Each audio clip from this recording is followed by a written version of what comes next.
You ready? Yes. 5, 4, 3, 2, 1. Welcome to Up in Your Business with Kerry McCoy, a production of flagandbanner.com. Through storytelling and conversational interviews, this weekly radio show offers listeners firsthand insight into starting and running a business, the ups and downs of risk-taking, and the commonalities of successful people. Connect with Kerry through her candid, often funny, and informative weekly blog, where you'll read and can comment on life as wife, mother, daughter, and entrepreneur. And now it's time for Kerry McCoy to get all up in your business. I'm Kerry McCoy, and it's time for me to get up in your business. If right now you're sitting at your computer, you might want to watch us live on flagandbanner.com's Facebook page.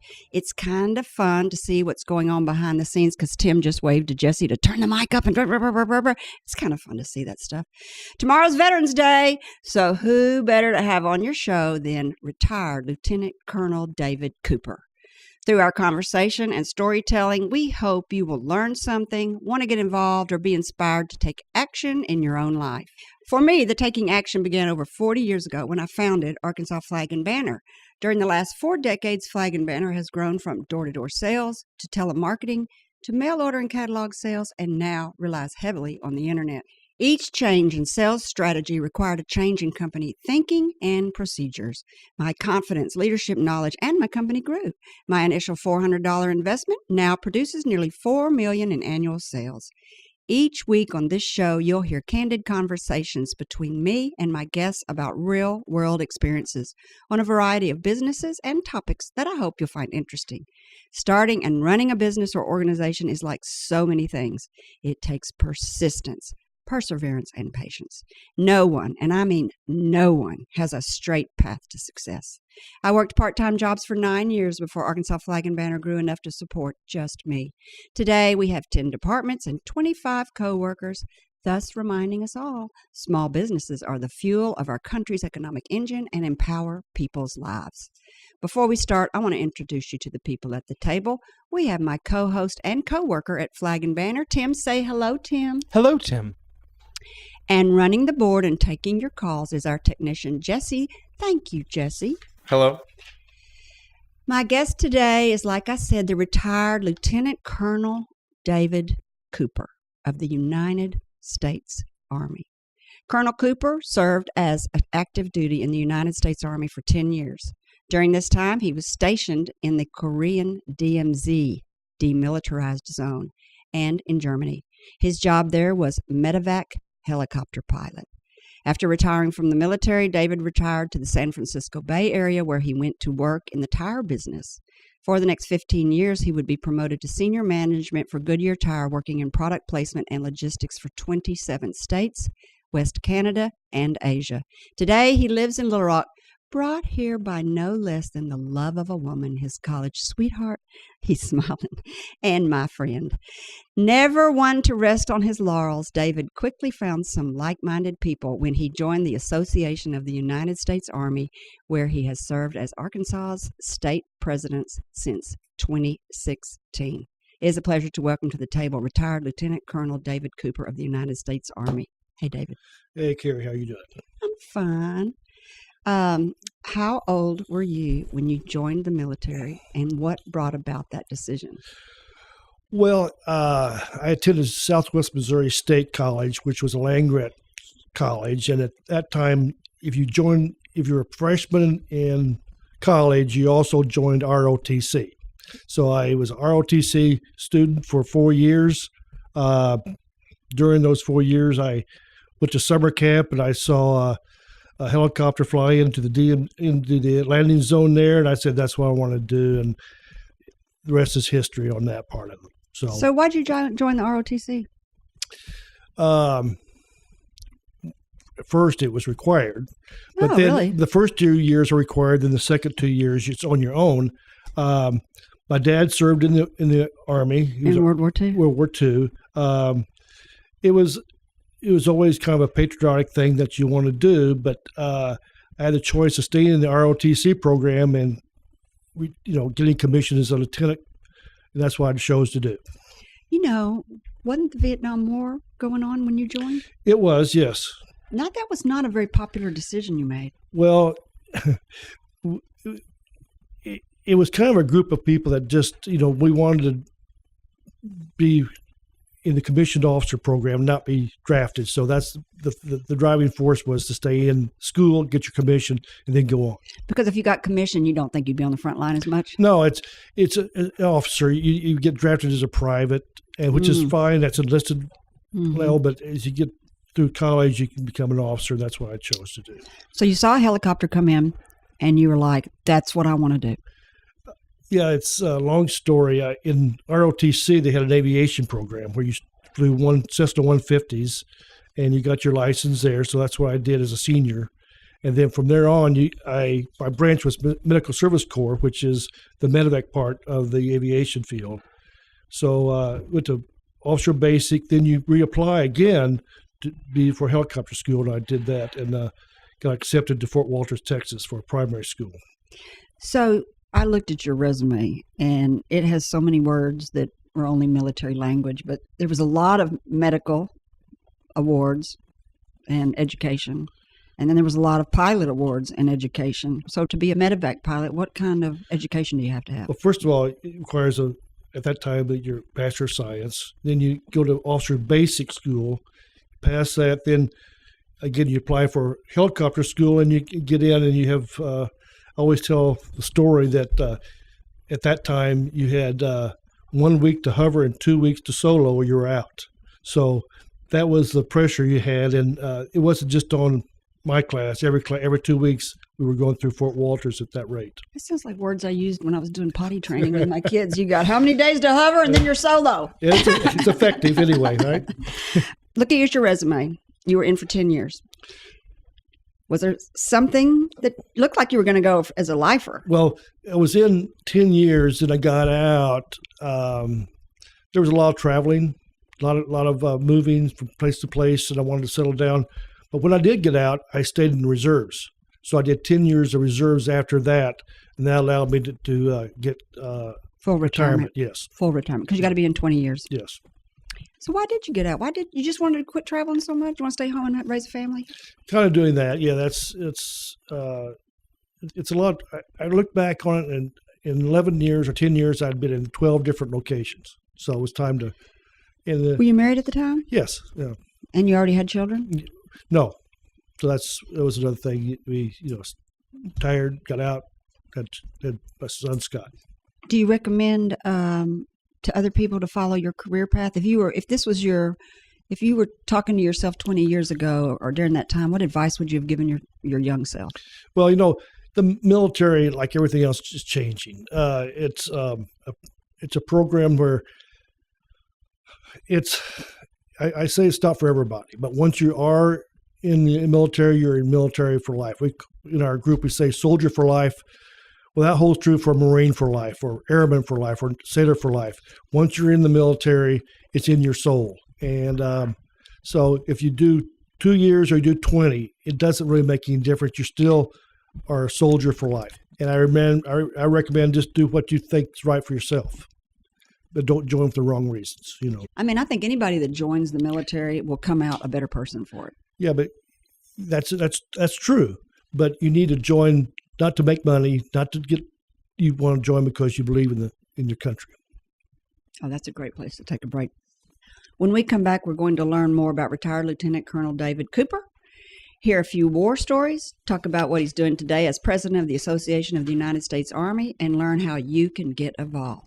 Listen to all UIYB past and present interviews by going to flagandbanner.com and clicking on Radio Show. Also, by joining our email list and liking us on Facebook, you'll get a reminder notification the day of the show with a sneak peek of that day's guest. Back to you, Kerry. You're listening to Up in Your Business with me, Kerry McCoy. I'm speaking today with retired Lieutenant Colonel David Cooper. All right, David, tell us about your tour of duty. A lot of people went to Vietnam. You're a helicopter pilot. You're a Medivac helicopter pilot. How did you end up in Korea and not Vietnam? It was 1970s, 1970 actually, in December 1970, and there's always been a unit in Korea. They call it the DMZ Medivac, and it supports the DMZ, our soldiers and the Korean Marines up there in the DMZ no-fire zone. So of my class went to Vietnam, and a group of us went to Korea instead. That was in the 377th Medivac Company. Had none of the in Vietnam. It was like day-to-day danger. There wasn't that much in Korea. We had some, but it was never like Korea, but like Vietnam. But it was one of those things that happened. I kind of look back on it, wish maybe I'd gone over the other way. So what? Nobody wanted to go the other way. It's the medevac units are a very close-knit group, so I have a lot of good friends that did serve in Vietnam and some that served in Korea. So by and large, we were all one team. I mean, really, how did you draw the short straw? I mean, everybody went to Vietnam. Well, in that time period, we still had forces in Korea, and still do today. That it just happened. So I just watched the Vietnam War special on AETN, and Arkansas Flag and Banner was proud to be one of the sponsors. I didn't know this, but whenever you watch a Vietnam War show, they always have the helicopter flying in with Jim Croce blaring or some, 1960 song, anti-war song or whatever, blaring. And I thought it was just the TV show. And I found out in that Vietnam War special that they actually flew in with that music blaring because it scared the Viet Cong, and they would all run and hide. And that way the helicopter could scoop down, pick up the wounded, and get out. Is that what y'all did? Not exactly. No, we didn't have that. I don't know where that music was coming from, but we didn't have music like that. No, it's pretty one-to-one. It's like you're talking to the person on the ground, directly the pilot's talking to the person on the ground and seeing which way to land, what's going on, and how many injured, and you get back and forth and you land and get the people on board, and then get out of there as fast as you can. How many helicopters land in a group like that? So there's been a shootout. Okay. It all depends. In our group, we were just one helicopter. But with the CAV, there'd be 12 or 14 helicopters come in. But in medevac units by themselves, were just one helicopter. And then you would put them on stretchers and put them into the... Now, you were the pilot, so you wouldn't get out, would you? No, but so let's kind of go back. You have a crew of 4 people. You have a pilot and a co-pilot. You have a medic, and you have a crew chief. Crew chief takes care of the maintenance of the helicopter. The medic, we call him Doc, because he, in the wartime or back there, the back of the helicopter, he's it, or she is it. And they take care of the wounded. The pilot and co-pilot communicate with the medic, and you relay that message on to the hospital. And the co-pilot pilot take turns flying the aircraft. So you jump out, and did you ever get shot at while you were landing on the ground? Not shot at on the ground, no. Really? We were in LZs there was people being shot, but not shot at. Because DMZ stands for Demilitarized Zone. And in Vietnam, I also learned, I love that Vietnam special. I also learned on that Vietnam special, the DMZ, they used to call it the Dead Marine Zone because it was so dangerous. You heard that before? No. You haven't? Have you been watching that Vietnam War special on AETN? A lot of vets can't watch it. I watched part of it. I wanted to see one episode, and I saw that, and that was enough. It's too hard to watch, isn't it? It's okay. It's I've seen many of those shots before, so it's not what I'm going to watch. I know. We had Terry Hartwick on here. Used to be the mayor of North Little Rock, and he said he couldn't watch it. Yeah, I think it's well done. Mm-hmm. I think it's very well done, actually. And Ken Burns does a great job on whatever he does. Mm-hmm. And I think it's good to show both sides of that. It's kind of funny. My son went back to just on a trip. He chose South Vietnam, or he chose Vietnam to visit. So It's interesting how that kind of full circles around. Mm-hmm. So you don't think flying? I would have thought flying in, picking up the wounded would be the most dangerous part of your job. Would you? Yeah, yes. Because you're flying low and slow, and it could be hostile. So when you got home, were you like missing that adrenaline rush? I think once you fly, you'll always miss it when you aren't flying. But yeah, it was fun. It was fun. Yeah, it was probably the most rewarding job I could ever have in my life. Based on what I've gone through. So yeah, it was very good. So what was the hardest part when you came back? You said, okay. How many tours did you do? I can't remember. Just one. I did 10 years, but I did a medevac for 9 of those years. I was in aviation medevac, different units through, Germany, United States, and Korea. Well, that's not one. Is that considered one tour? Yeah. But you were in Korea for a while? Yeah. Then how'd you end up in Germany? That's another place we have the military. We have, at that time it was Cold War, and you're in Germany, and they're stationed there, and we had like five different units, medevac units in Germany. Did you bring your wife with you? Yeah. Uh-huh. So you got to live in some pretty cool places, I guess. Lived in some really, really neat places. I was able to fly, and that's kind of neat too, because you fly all different parts of Europe and Germany. It'd be fun. What's the hardest part about being in the service and doing your job that you were doing?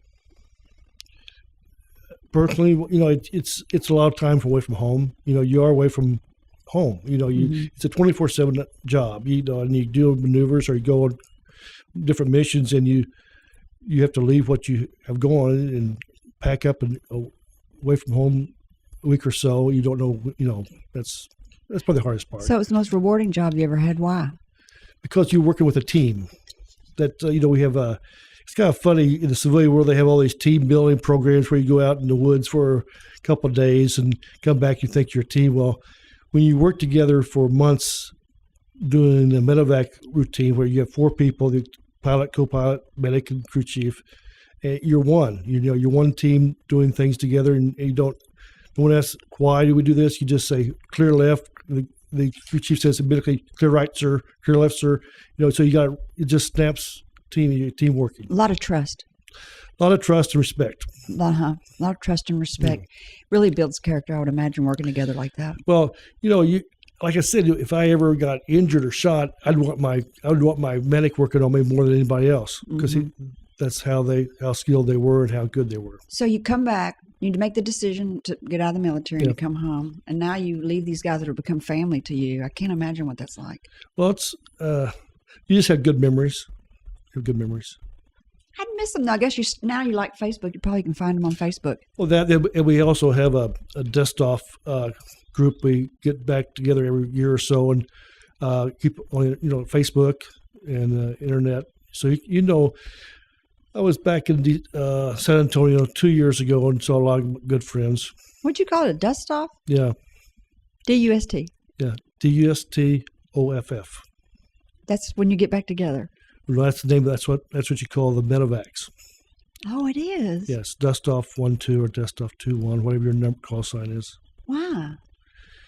Okay, I'm gonna try to get this right. It's dedicated, unselfish service to our fighting forces. Oh wow! Did you hear that? That's great. That is. I never knew that. Yeah. All right, you come home. What's the hardest thing about coming back? You're having to get back into civilian life. You hear about that all the time. Well, I think it's for just not myself, but for all your veterans that come back, is the transition from military life to civilian world.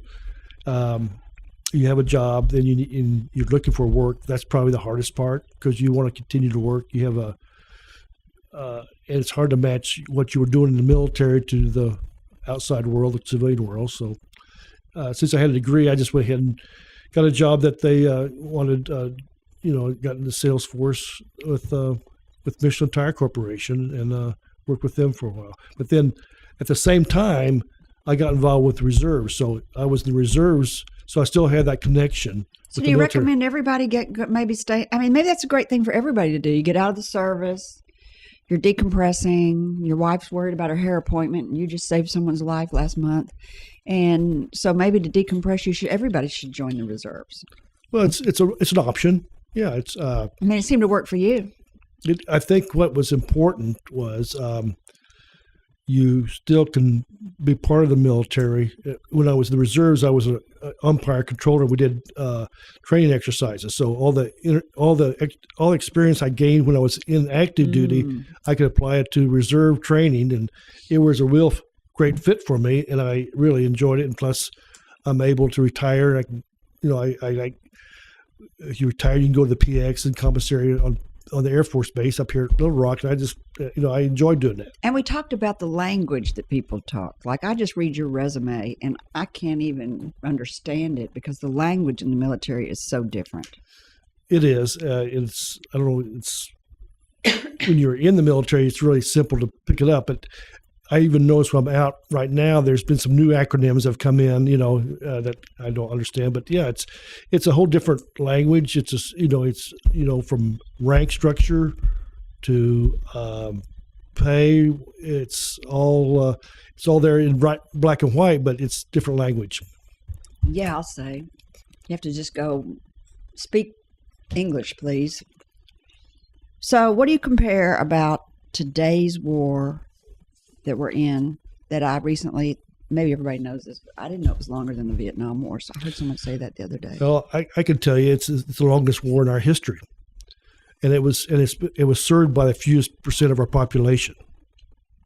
Really? So think about that.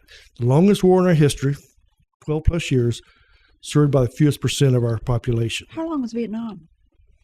I don't know. I just know it wasn't 13, 14 years. So it's and it's all voluntary army now, and it was back then. It was a draft. So that's different options. And maybe too. we don't need as many people now because there's drones and better technology. It's something we got to understand that during these last war we sent people on multiple tours 4 and 5 times. Oh, so we've used really our soldiers and our Marines, our airmen really hard the last 12 years. There's no question about that. And so it's very important for days like tomorrow that we understand what importance the veterans are to us and how many we have coming home now from this last war. and maybe that's why PTSD seems to be higher, as they keep going back and going back.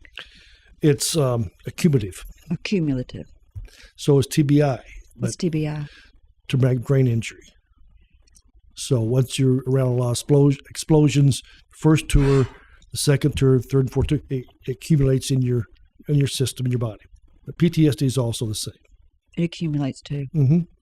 Because everybody has that. Everybody's witnessed a car accident that, you see that and say, oh, and then something will trigger it. Maybe down your road, you see another car accident. You say, oh, I remember how it was. Well, just think about it happening every day. And then that's a whole different trigger system. But you were there a long time. You never came home. So I don't understand. But I guess maybe you were not in the actual front lines? No, tours of duty in Vietnam were 1 year. Oh. Yeah. So the tours about the same. I don't guess I understand. So, let's talk about today's situation. You're deployed for 12 months. Then you come back and you're train again, you relax, build up, and then another 15 months you go back. Back in Vietnam area, you only went down one time. You would go out one time. Unless you wanted to, you could do it again if you wanted to. But if you wanted to re-enlist. Yeah. But you were in Korea, and then you were in Germany. Isn't that considered 2 tours of duty? Oh, yes. Yeah. Well, you keep saying I had 1 tour of duty, but you really didn't. No, they had tour in the United States too. I had probably 5 different tours, yes. Oh, now I'm starting to make sense out of everything. I still want to talk about the difference between today's war and that war, too. I'm going to pick your brain on that a little bit more. When we come back, I want to talk with him about his advocacy work with the Arkansas Association of the United States Army, where he has been the president since 2016, and what they're doing to help the veterans and how you can get involved. Listen to all UIYB past and present interviews by going to flagandbanner.com and clicking on Radio Show. Also, by joining our email list and liking us on Facebook, you'll get a reminder notification the day of the show with a sneak peek of that day's guest. Back to you, Kerry. You're listening to Up in Your Business with me, Kerry McCoy. I'm speaking today with retired Lieutenant Colonel David Cooper. All right, David. Now you can't rest on your laurels. You're retired. You can be doing anything you want. You chase a college girlfriend back to Arkansas from California. He's laughing. Who's a friend of mine. And you get involved here in Arkansas. You're now the president of the Arkansas Association of the United States Army, and you're always knocking on Arkansas Flag and Banner door with a handout. What is that, and why did you decide to get involved? Well, like I was saying, all of us that are soldiers once were always soldiers. So it was an opportunity for me to get involved. We have a chapter president, Harold Tuckers, did a great job with the Arkansas chapter, and we needed a fill a position for the state president, so I volunteered, and that was 2 years ago. And the Association of the United States Army is a nonprofit professional and educational group. We support the soldier and their family in D.C. We have a lobbyist. We're active. What they say we're what we call advocacy. We're advocacy. We advocate for the Army. But you're in Arkansas, but you have a lobbyist in Washington. We have a headquarters. All right. Our headquarters. So we have a chapter in Arkansas, but we have a headquarters. And at the headquarters, that's where they do the advocacy for the Army soldier and families. And we're unique in that we are both enlisted and officer. We support both of those groups. And we support the National Guard, Army Reserves, and the active Army. And by supporting, what do you mean by advocate for? We advocate that we still have our medical benefits. We advocate for pay increases. We advocate to take care of the Army. Only 1% of our population is in the military. You mean 1% of our population is in the military? Not in the Army, but in the military. In the military. Really? I had no idea. So we're the 1%, and with that 1%, you have to look at it. That 1% defends our country. So it's important that we take care of that 1%, make sure they're taken well trained, well equipped, and well paid. I don't think people realize this, or at least I didn't realize this for a long time, but soldiers are only in the Army. Sometimes servicemen are everybody. That's right. Soldiers are only Army. And Marines are Marines, and Airmen are Airmen, and sailors are sailors. Yes. So Armies are soldiers. And what's unique about it, we had that rivalry, the Army-Navy game and all that. Mm-hmm. I equate it to brothers and sisters of a big family. Mm-hmm. You can fight like brothers and sisters, but when someone comes in your backyard, you're a team. That's right. Your organization that you're in was started in the 1950s. Yes. And why did that come about? What need did they see that was not being met? It was a post-World War II event. Every time there's a major war, traditionally in our country, there's been a downsizing.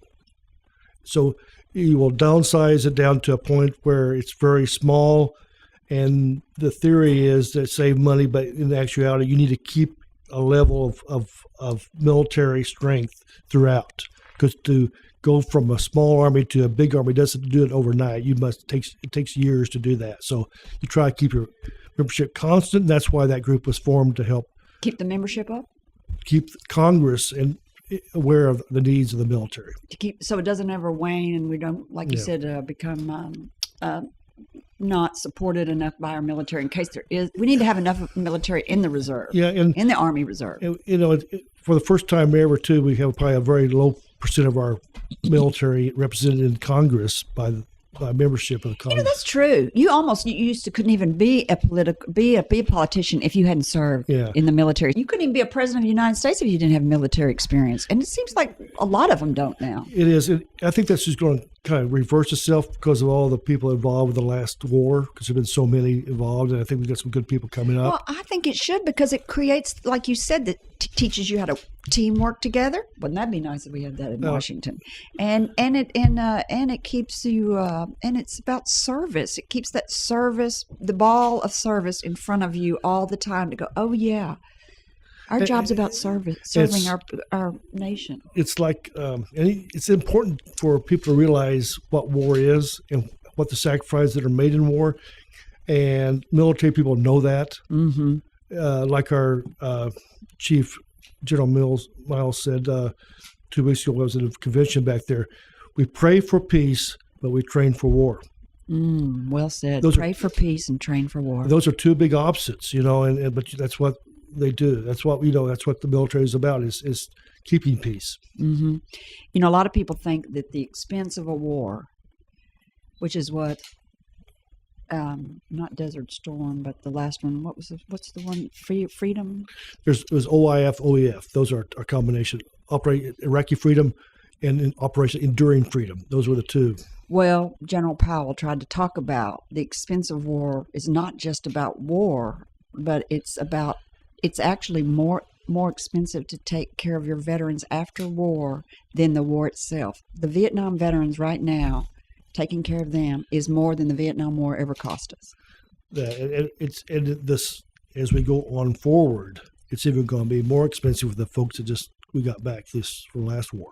And our government doesn't have the staff to take care of all these veterans. Even if you can get a veteran, I listened to a gentleman at Rotary on Tuesday in downtown Little Rock, and he was talking about PTSD. He has it really bad. And he said that even if you can get through the stigma of going and asking for help and going into therapy, which is hard for a lot of men to do when they come back. But even if you can get through that stigma and get there, there's not necessarily enough support from the VA because there's so many people that need help. Well, and let's kind of go back. There's a lot of strong veterans out there that have, that don't have injuries, that they're working in our society. They're very, good. But the ones that are injured do need to be taken care of. Mm-hmm. That's the truth of the matter. And like every war, there's an injury that comes out of it. Like in Vietnam War, there was the burns, and we designed burn units throughout the country. Now burn units duplicate what the military did from the Vietnam War because they learned from it. Mm-hmm. Likewise, the TBI injury and the PTSD injury, we're learning so much about that now because of this war that it will greatly help all of our society down the road. What an interesting, positive way to think about it. That I hate to think about our military as being the guinea pigs for us to grow and learn in the medical world, but it is true. It's true, and we've come a long ways. Some of those were stigmas that they had before are no mm-hmm. longer there, and it's. There's a quote though I want to share with you. It's mm-hmm. I'm going to try to get through it because it was written years ago and they kind of spoke a little differently English. Mm-hmm. It says, "The willingness for which our young people are likely to serve in any war, no matter how justified, shall be directly proportional to how they perceive the veterans of earlier wars were treated and appreciated by their nation." Wow. George Washington, November 10th, 1781. Wow.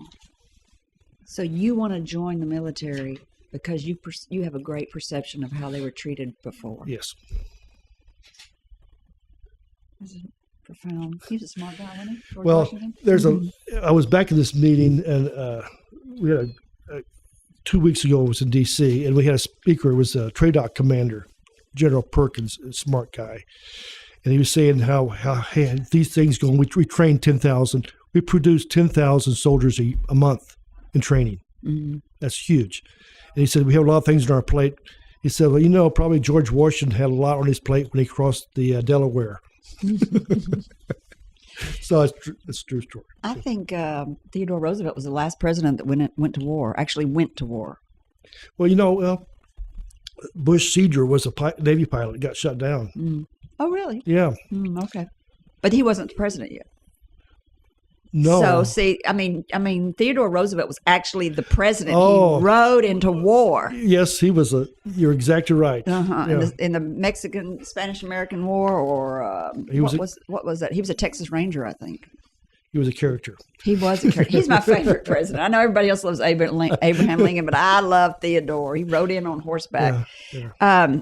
So your advocacy group is the Association of the United States Army. And you help veterans. So what we do, we locally, that's what we do nationally. We talked about that, but locally, we have 3 objectives. Past is the retirees and veterans. We work with the VA on the Veterans Volunteer Services Group. We support them, and we're looking at different ways to help veterans that past veterans. Presently, we work with the 9th Brigade out here at Camp Robinson. When they have a function, we support them. Okay.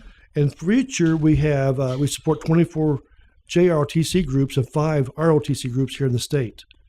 And so that keeps your recruits coming in, and then you... Yeah, it's the JROTC. Let's just talk about that for a second. Mm-hmm. That's our high schools, okay? We know that from JROTC, only maybe 10 to 15% will go on to the military. But I don't know if you know this, but only 71% of our youth do not qualify for military service. Health reasons? Couple of them. Academics, drugs, physical and medical reasons. Wow. So just think about that. 71% do not qualify. So in JROTC, we kind of approach that as their physical activities, they graduate, and they learn about our country, and they have a good peer group. So that in itself, even though they may not all get in the military, we've done some real good citizenship work with them. So if you are a JROTC, junior ROTC, and you want to go and be ROTC in college, will they pay for your college education? You can get a scholarship, yes. And that means you have already signed up to serve in the military. There's an obligation, yes, when you take that scholarship. Mm-hmm. And then you also work with the veterans. And I heard 19 veterans are killing themselves a day right now. Well, there's a lot of veterans, but yes, we work with the veterans in Arkansas. There's 197,000. 197,000 veterans. It's 8.7% of our population, adult population. Really? Yeah. That's a lot. Yeah, we're we ranked 22nd in the nation on of military veterans. Oh, with veterans. Yeah. Military. I guess that's not surprising. Don't you think the more rural areas, people join the military because they want to get out? They're looking for options? Well, I think Arkansas is very patriotic anyway. Mm-hmm. I think we have that. The southeastern part of the country is. The number one state for recruits is California because it's just so many people, and that's then Texas. But those, I think, population-wise, we have a good percent that join the military. Well, we've got the Pine Bluff Arsenal. We're going to take a quick break, and when we come back, what are we going to talk about, David? Veterans Day? Sure.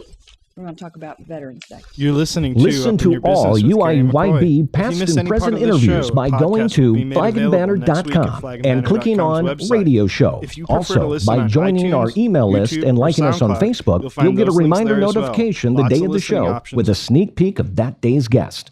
Back to you, Kerry. You're listening to Up in Your Business with me, Kerry McCoy. I'm speaking today with retired Lieutenant Colonel David Cooper. I really like that song. I want to make like a play around it. It's very emotional and up and down. I have to look and see who wrote that. That's the music from the movie Patton. Is it an Army song though? Before that, or was the score written just for Patton? I wonder.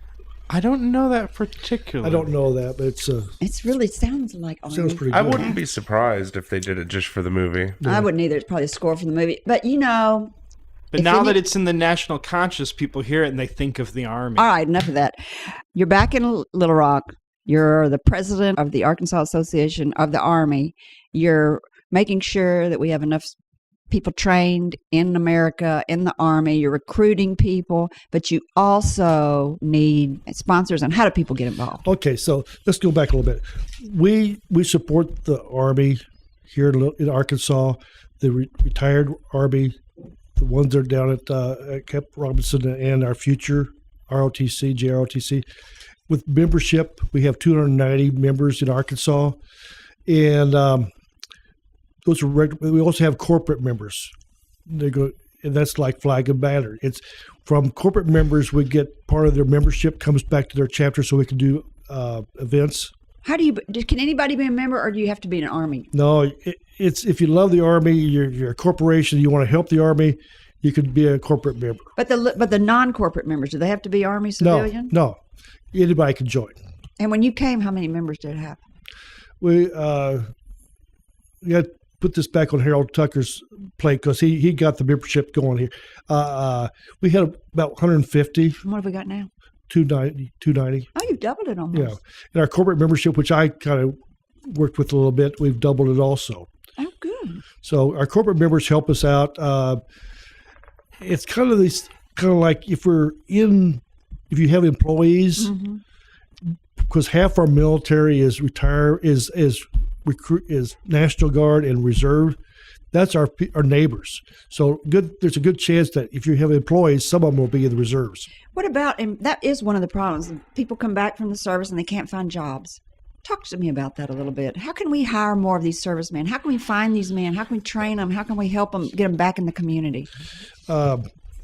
There's a program, and it's get this right. It's U.S. Army Pays, PAYS. If you go online, it has it all written out. There's some good ways of doing it. We're just now getting into that part of it, Kerry. U.S. Army Pays. PAYS, yes. And it will, and it can you go there and hire military people? It will show you how to do it, yes.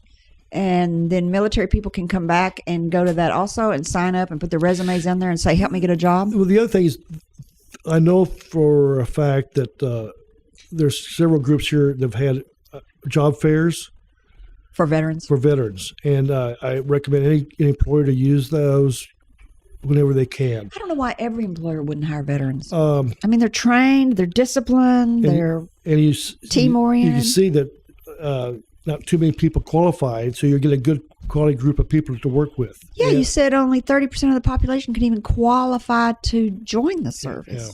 So you're getting healthy people? Yeah, and I think unlike years ago, I think people are realizing that, and we've talked about it before. You know, that we have a different terminology for what we do in the military versus the civilian world. There's a way to connect that. So that's one of the projects we're kind of looking at to help. There's AR Vets has job fairs, and that happens every year. So you got a website now. Mm-hmm. And what does it do? What's the name of it? Here we go. www.ausa.org/Arkansas. Oh, all right. I know. Say it again. Another one of those acronyms from the Army. www.ausa.org/Arkansas. That'll get you the Arkansas website. And what do we want to go on there for? Well, I don't know. You've seen it. We've got a journal that we've published 3 or 4 times a year, where it's quite quarterly, but it's called the Hog Call. And we have, back to corporate sponsors, Flag and Banner is on our corporate page. And the hog is not for the Razorback hog. No, that's... Tell everybody what hog stands for. Doesn't it stand for something else in the military? No. Yes, it does. Oh, it's a... Yeah, it does, because we just had a hog. We just have a submarine or something we're having a boat being launched out of Washington, D.C. from Arkansas, but it's HAWG, I think. Yeah. This doesn't have anything... This has to do with the Razorbacks. Oh, it does? And they let you use that? I'm surprised. It's a hog. I don't know. Hogs were around before Razorbacks. Mm-hmm. So they don't think so. If there's anyone that can get bypass the SEC's trademark offices, it's the U.S. Army. That's right, isn't it? That's the one people that the SEC trademark people are probably afraid of. So anyway, we have the journal, and in the journal, for all of our members that have kind of gotten away from the military a little bit, there's a lot of information in it. And there's something that happened just tomorrow. Yeah, what's going on tomorrow? Tomorrow's Veterans Day, everybody. Salute a vet, kiss a vet, hug a vet. So the PX, or the exchange system, is like a department store on bases and posts throughout the country. Okay. And before, you had to be retired to get on the base or to be able to use the PX. Well, they passed a plan just recently that starting tomorrow, all you have to have is your DD-214. What's a DD-214? That's when you leave the military. That's what you get. With that, you can do business with the PX online for the first time ever. So everybody, it's open to all veterans. Tomorrow? Starting tomorrow from now on. From ever? Yeah. If you are ever been a veteran and you've got your DD-214, go online. Put in your number, and you can start getting PBX prices. Online, yes. Online. Well, my father would have loved that. Yeah. So that's a good site. So let's talk about Veterans Day. Okay. First of all, you're right. It's tomorrow. We've been celebrating it today. Some people have, and I kind of relate a little bit to you. My coffee group is up at Boulevard. We have coffee and Paul came in, which is a Navy veteran, and we know each other. We said, hey, congratulations on being a vet. He says, Dave, he said, I'm worried that people think the Veterans Day is just about sales at department stores and getting the day off. And I said, well, I think you're right. In about the same time, a gentleman came down and he says, he worked for the state. He says, I got today off. I'm just going to kick back. And I said, Veterans Day is November 11th. He says, I didn't know that. I said, yeah, it was first called Armistice Day. That's right. And he says, it was the 11th hour of the 11th day of the 11th month that World War I ended. Ceasefire. And that's why we have Veterans Day on the 11th of November. Did anybody know that? Tim, you're a trivia. I know that you're supposed to make wishes at 11:11, right? If you look up at a clock and you see that it's 11:11, you're supposed to make a wish. Is that where that comes from? Maybe? I think that's 4:20 when you look at the It's 4:20. I gotta make a wish. Wishes. Anyway, I just think it's important for us to know why we have Veterans Day, and it's important because It's 11th day. Say it again for us. the 11th hour of the 11th day, the 11th month. Because that's when World War II, World War I World War I ended. ceasefire. Wow. It's heavy. So I had the opportunity a couple of years to go to Verdun, France, and they have a monument of World War I, and you still have the trenches are still in the soil. No. Yeah, it's very. I've been to Normandy, and I've been to Verdun, and sobering. Verdun's much sobering. It's a very quiet place, and the trench, because that was trench warfare at the. I think it was a draft. I think World War I was a draft also. Anyway, yes. And World War II and Vietnam. That's Veterans Day. I think we all should remember that, why we have it. I love it. Thank you very, very much. We have something for you. Yeah. Hand it to me. Oh, So my for goodness. David, gets a desk set because he's in the Army. He gets an Army flag on his desk set. He lives in Arkansas, so he gets an Arkansas flag. He came from California, so he gets a California flag. And, of course, the U.S. flag oversees it all. Thank you very much. That's I appreciate that. I like flags very much, and I have the American flag flying every day. At your home? It's this. Yeah, it's always Do up you have there. an in-ground flagpole or hang out from your house? No, it comes up my house. We got it where it doesn't wrap around the pole anymore, so it's out there every day. So, That's tricky. Anyway, thank you very much. Do you have an Army flag? I do now. If you could be remembered for anything, what would it be? As a soldier. Really? Yep. That's great. You work much with the Wounded Warriors? Pardon me? You work much with the Wounded Warriors? Before I came out here, I worked 5 years with the Army Wounded Warrior Program, and that was I was an advocate for the Army's most severely injured program, severely injured soldiers, and we used different nonprofits. I used Wounded Warrior Project sometimes. Was that in California? Mm-hmm. I would think that would be hard to do. It's you just got to keep your chin up. I mean, they come back, these great guys. One thing on that, not one of them said they were sorry they were in the military. Mm-hmm. And almost every one of them wanted to get back if they could. Wow. Special people we have to celebrate and to honor. And tomorrow, everybody, it's Veterans Day tomorrow, 11/11/11. Tim, who's our guest next week? Next week is going to be Aaron Lubin from the Executive Recruiting Agency. So Aaron has been a recruiter for years. He has tons of experience. I happen to know him. He's probably going to talk about resumes, how to get jobs. We should talk about veterans and how veterans should get jobs on that show next week. He has lots and lots of advice to our listeners, probably about the future of careers in America, because it's forever changing. So if you have a great entrepreneurial story that you would like to share, I would love to hear from you. You can send a brief bio and your contact info to questions@upyourbusiness.org, and somebody will be in touch.